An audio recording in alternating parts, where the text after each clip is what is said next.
biasa bagaimana kami ada saat ini. Sampai saat ini, sampai detik ini, kami boleh menikmati penyertaan Tuhan yang sempurna dalam hidup kami.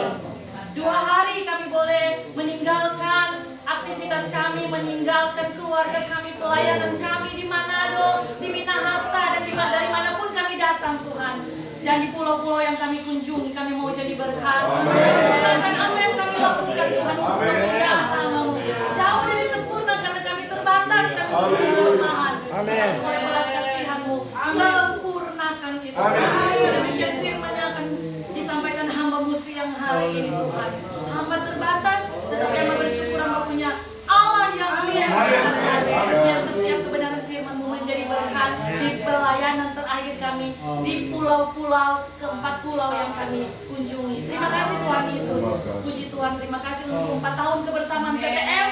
Dan kami percaya Tuhan Yesus tetap jadi berkat selama Engkau percayakan pelayanan bagi kami.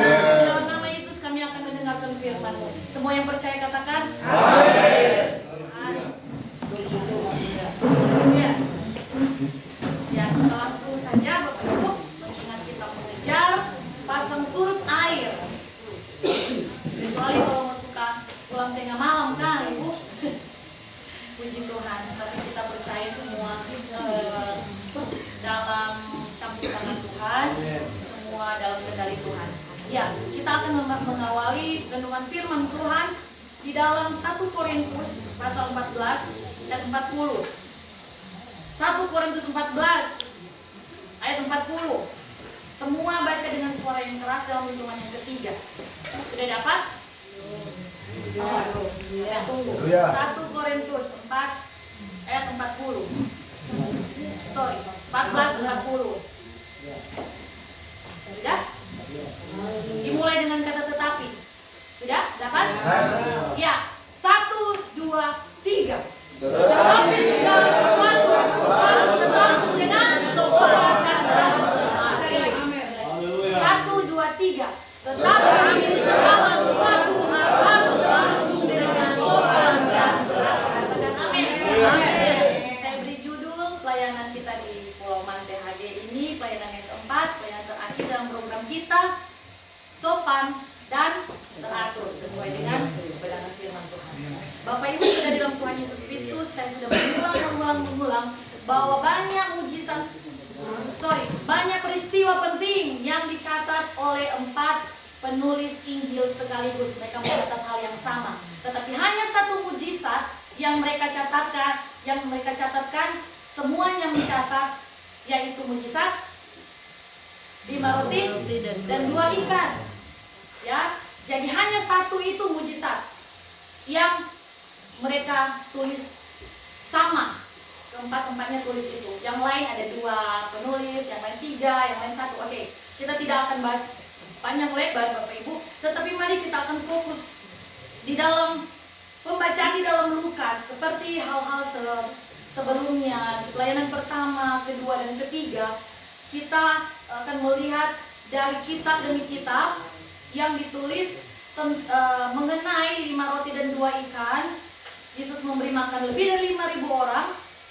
Mujizat ini kita sudah dengarkan dari Matius di Nain. Kita sudah dengarkan dari Markus, pemaparan penulisan dari kesaksian dari Markus di Bunaken. Tadi kita dengar dari Yohanes. Saya putar ya supaya ini karena pembahasannya pendek, jadi saya putar di tempat ini karena kita mengejar waktu. Makanya tadi lebih dahulu Yohanes, harusnya Lukas dulu, tapi tidak mengapa, tetapi ini saat yang tepat. Ya, kita sama-sama simak. Pertama, Tuhan ada dua perkataan Tuhan Yesus di dalam Lukas 9 ayat 13 dan Lukas 9 ayat 14. Yang pertama itu tentang kamu harus memberi mereka makan. Saya ada dengar suara-suara. Ya, tolong perhatikan supaya saya tidak terganggu konsentrasi. Kita sedang belajar tentang sopan dan teratur. Amin, saudara-saudara. Ya. Puji Tuhan. Kamu harus memberi mereka makan, itu sudah sama-sama kita dengarkan. Fokus kita pada Lukas 4 ayat 13. Sebab di situ ada kira-kira 5.000 orang laki-laki. Lalu Yesus berkata kepada murid-muridnya, suruhlah mereka duduk berkelompok-kelompok, kira-kira 50 orang sekelompok. Apa maksud firman Tuhan ini, saudara? Apakah Yesus sedang iseng? Ya, apakah Yesus basa-basi soal bicara kepada murid-muridnya? Tetapi saya dan saudara adalah hamba Tuhan, jemaat yang di sini tahu persis Tuhan itu tidak pernah bicara sembarangan, tidak pernah bicara tanpa tujuan, tidak pernah bicara yang cuma lip service, cuma bicara embel-embel atau apapun itu. Dia selalu bicara dengan tujuan, dengan maksud. Tidak pernah kebetulan Tuhan Yesus mengeluarkan perkataan. Amin, saudara. Haleluya. Mengapa? Dia bilang kepada murid-murid, suruh mereka duduk berkelompok-kelompok, kira-kira 50 orang sekelompok. Kenapa harus diatur kelompok-kelompok ini? Nah, ini yang saya bilang tadi, Bapak Ibu. Segala sesuatu harus sopan dan teratur. Amin, saudara. Haleluya. Yesus tidak iseng, tetapi dia menggunakan pola-pola tertentu, yaitu berkelompok. Di sini memang yang dicatat ada 50 orang, tetapi ada juga penjelasan dalam kitab yang lain yang catat tentang mujizat ini 100 dan 50. Ya, tetapi apapun itu, saudara, ini sedang bicara tentang diatur, berkelompok. Amin, saudara. Haleluya. Jadi kita bisa melihat, Bapak Ibu, kalau firman Tuhan dalam 1 Korintus 14 ayat 40 bilang, tetapi segala sesuatu harus berlangsung dengan sopan dan teratur. Memang ini peraturannya tentang pertemuan jemaat. Bisa lihat di atas. Ya, judulnya peraturan tentang pertemuan jemaat. Ini apa sebenarnya yang harus kita petik di sini? Mulai dari pelayanan di dalam kejemaatan.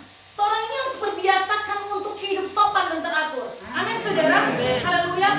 Sebagai pemimpin-pemimpin, sebagai gembala-gembala, sebagai jemaat-jemaat yang dipercayakan pelayanan, sopan dan teratur itu harus mulai dari pertemuan kejemaatan.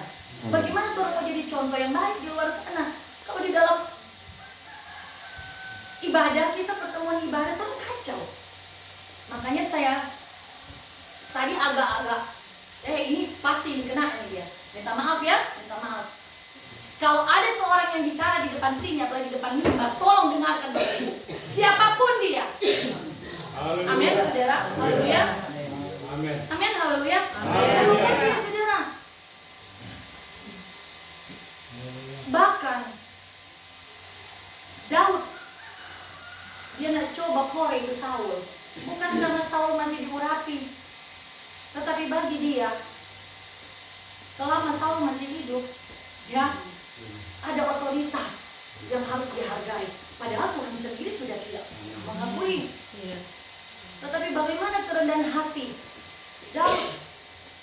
Dia tidak dipilih jadi raja, dia tidak serta-merta untuk mengambil alih, karena dia tahu masih ada raja yang menduduki kerajaan. Sebagaimana saya dan saudara, kita harus belajar sopan dan teratur, karena Yesus suka yang teratur dan sopan. Amin, saudara. Haleluya. Jadi kalau ada orang yang bicara di depan, tolong dengar, tolong diam. Ya, amin, saudara. Saya begitu kalau misalnya di dalam pelayanan, saya tutup supaya tahu sebentar. Ini terakhir. Pernah di suatu pelayanan di Malalaya, ibu-ibu sibuk di belakang, lagi bicara-bicara tentang mereka ternyata mau mempersiapkan anak-anak mau pergi ke ini di Malalaya di saya Pak Gembala Trikal. Maksudnya mereka sudah sebentar hormat tapi mau mengurus bincang-bincang, saudara. Saya langsung berhenti. Saya terganggu sekali karena saya kok khotbah sampai mata itu kesana kemari, lihat begitu. Aduh, kita Tuhan semua bilang nikmat atau semua yang mungkin orang bilangnya semua yang urapan bukan sombong atau apa ya. Maksudnya kasarnya ngomongnya bisa begitu dah. Orang lagi bincang-bincang, kita bilang ibu-ibu boleh maju di depan, masuk ke dalam. Ibu-ibu nak maju, kita nak mau melanjutkan itu khotbah. Kita nak mau juga kan kita kehilangan berkat dari teralihkan kita punya perhatian ke mereka. Oh, mereka itu ada mau apa katanya, mau persiapkan untuk pelayanan anak sekolah minggu. Kita bilang begini, kita tunggu dari ibu-ibu beralih di depan, baru kita langsung dibakar pelayanan lagi. Jadi seperti itu, saya mau saudara, PTF itu bisa jadi berkat mulai dari pelayanan. Mungkin saya banyak, mungkin Bapak Ibu juga akan melihat itu, tetapi biarlah besi menajamkan besi, ya, manusia menajamkan manusia. Amin. Saya lihat Bapak Ibu punya kelakuan yang beda-beda. Saya yang orang pastiu sekali, omanya tahu kita beda cuma tapi papi, pakang Bapak pastiu sekali. Nah kita akhirnya belajar sabar. Untung dapat orang dari Jawa. Haleluya. Jadi saya belajar. Puji Iya, ya. Tuhan. Siapa yang sabar? Siapa tuh? Kalau mau ikut Suami yang tapi sabar. orang Lamongan bilang dolo prendang tapi papi. Yang tahu ya dolo prendang. Dan kita Amin. banggakan tapi papi ini enggak. Karena ada darah itu, makanya Bapak Ibu kita kalau misalnya ada satu waktu kita ada salah-salah, mungkin apa terlalu tegas atau mungkin bagaimana ya, mungkin ibu-ibu dan bapak-bapak gembala di sini, terus nanti bilangnya begini, siapa sumana, kan begitu. Tetapi tolong dimengerti karena kita harus hidup sopan dan teratur. Amin. Siapapun saya, siapapun nanti Bapak Ibu di hadapan orang lain ketika diberikan kepercayaan tertentu, mereka harus menghormati Bapak Ibu, tidak boleh tidak. Makanya Tuhan bilang, murid-murid atur pada orang. Berarti orang tidak teratur toh, makanya orang dapat makan. Kalau orang tidak teratur, odoh, berapa bulan setelah orang baru mau dapat makan? Karena apa? 5.000 orang toh, laki-laki, belum perempuan yang lain. Bayangkan 12 orang mau kasih makan itu. Kalau nyenak teratur, nyenak mau kelar. Kalau nyenak mau selesai, kita turun mau terlambat, jadi kita mau selesai. Oke? Tuhan Yesus memberkati, saya kembalikan kepada Haleluya. Ya, haleluya, masih ada sukacita.